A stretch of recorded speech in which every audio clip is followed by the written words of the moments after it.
विकास नगर क्षेत्र में यमुना नदियों के किनारे खनन पर पाबंदी होने के बावजूद नहीं रोक रहा है अवैध खनन। उप जिलाधिकारी विकास नगर ने अवैध खनन से भरे डंपर को किया सीज।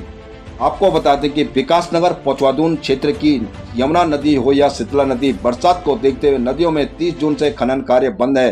खनन कार्य पर पाबंदी लगी हुई है, लेकिन पाबंदी होने के बावजूद लगातार अवैध खनन किया जा रहा है। उप जिलाधिकारी विकास नगर विनोद कुमार के नेतृत्व में खनन विभाग राजस्व विभाग की संयुक्त टीम ने शिमला बाईपास रोड पर अवैध खनन के खिलाफ अभियान चलाया। इस दौरान खनन से भरे 200 वाहनों की तलाशी ली गई, जिसमें खनन से भरे एक डंपर को अवैध खनन सामग्री पाए जाने पर सीज किया गया, जिस पर 60,000 रुपए का चालान काटा गया। इस मौके पर जिला खनन अधिकारी वीरेंद्र सिंह और तहसीलदार मुकेश चंद मौजूद रहे। पर अब देखना है कि बरसात में नदियों पर अवैध खनन का कार्य रुकता कि नहीं, यह आने वाला दिनों में पता लगेगा। उत्तराखंड प्रहरी न्यूज चैनल संपादक विनोद औथाण की ये रिपोर्ट।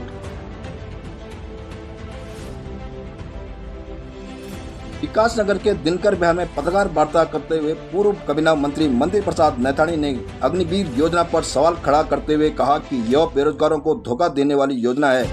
4 साल बाद नौकरी से बाहर होने वाले युवाओं के भविष्य के प्रति सरकार के पास कोई ठोस योजना नहीं है।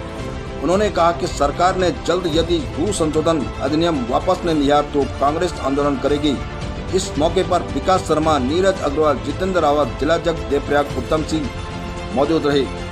वर्तमान में भारतीय जनता पार्टी की सरकार के जो जुमले हैं उससे जनता महसूस कर रही है कि वो ठगी गई। और ये मैं कहना चाहता हूँ कि भारतीय जनता पार्टी की एक नीति है, हमारी तो बागरू बढ़िया टुकड़ो और खाने बता लेमड़ो टुकड़ो। ये भारतीय जनता पार्टी की पॉलिसी है, बाकी कुछ होने वाला नहीं है। इसलिए कांग्रेस पूर्ण रूप से, चाहे वो महंगाई है, बेरोजगारी है और चाहे लोकतंत्र को ख़त्म करने की जो भी साजिश भारतीय जनता पार्टी की है, उसको बेनकाब करने के लिए कांग्रेस संकल्पबद्ध है और आंदोलन के उसमें है। जो भारतीय जनता पार्टी ने उत्तराखंड में जो भू अध्यादेश कानून लागू किया है उसका पुरजोर विरोध करेगी और आंदोलन बिल्कुल कांग्रेस सड़कों पर आएगी। Thank you sir. आपको बता दें कि देहरादून जिले के पोचवादून क्षेत्र में विकास नगर में उत्तराखंड राज्य की 6 बड़ी जल विद्युत परियोजनाएं विद्युत उत्पादन कर रही है और सरकार को करोड़ों रुपए का इन विद्युत परियोजनाओं से फायदा भी हो रहा है। लेकिन जुलाई माह की उमस भरी गर्मी में भी ऊर्जा निगम की विद्युत कटौती यहाँ की जनता को दर्द भी दे रही है। आज विकास नगर में अपने आवास पर पत्रकार वार्ता करते हुए जन संघर्ष मोर्चा अध्यक्ष रघुनाथ नेगी ने कहा कि सरकार की अनुभवहीनता, अदूरदर्शिता एवं लापरवाही पर क्या कहते हैं पूर्व गढ़वाल मंडल विकास निगम के उपाध्यक्ष रघुनाथ सिंह नेगी। सुनिए उन्हीं की जुबानी।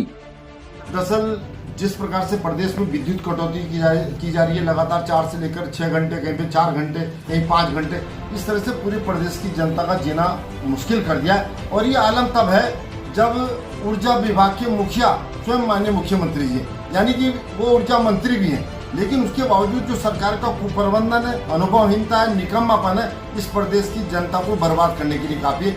आपने देखा होगा लगातार जिस तरह से कटौती हो रही है, जो छोटे मोटे व्यवसायी हैं जिनका बिजली पे ही डिपेंडेंसी है, उनके तो कारोबार पूरे चौपट हो ही गए हैं, लेकिन जो बड़े बड़े उद्योग भी हैं वो भी इसकी जद में आ रहे हैं। पूरा का पूरा जो प्रबंधन है और सरकार को इसमें इसलिए इसका फेलियर हम कहेंगे क्योंकि सरकार को हम लगातार चेताने का काम कर रहे हैं कि जो प्रदेश में डिस्ट्रीब्यूशन एंड AT&C लॉसेज हैं उनको कम किया जाए। 30 से लेकर के 35% ये लॉसेज है और जब हमने लगातार इसमें प्रहार किया सरकार पे, तब जाकर के बामुश्किल 2% ये लॉसेज कम हुए, जो कि नाकाफी हैं। सरकार अगर इस पर पहले से ही होमवर्क करती, हमारा बिजली जिनसे हम आपूर्ति करते हैं उनसे हमने पहले तारतम्य ठीक किया होता, तो निश्चित तौर पर आज ये दिन न देखना पड़ता। इससे 2 तरह से हमें नुकसान हो रहा है। एक तो प्रदेश की जनता बेहाल है, दूसरा जो हमें महंगे दामों पर बिजली खरीदनी पड़ती है, जो प्रदेश को जो राजस्व के रूप में बहुत बड़ी जो हानि हो रही है, ये प्रदेश को कर्ज में डुबाने के लिए काफी। हमारा कहना है कि सरकार क्या देख रही है,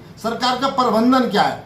ये जो प्रबंधन है सरकार का, निश्चित तौर पे ये समझ लीजिए, इसे और कर्ज के जो पहले ही प्रदेश कर्ज के रूप में डूबा हुआ है आकंठ, और कर्ज में डुबाने का काम करिए। सरकार पे जो ये विद्युत कटौती का मामला है, ये निश्चित तौर पे ये आप समझ लीजिए कि बिल्कुल प्रदेश के जो रोजगार हैं उनको तो चौपट कर ही रही है, लेकिन हमारे जो युवा साथी हैं जो पढ़ने वाले हैं उनको भी ये बहुत कष्टकारी साबित हो रहा है। अरे तूने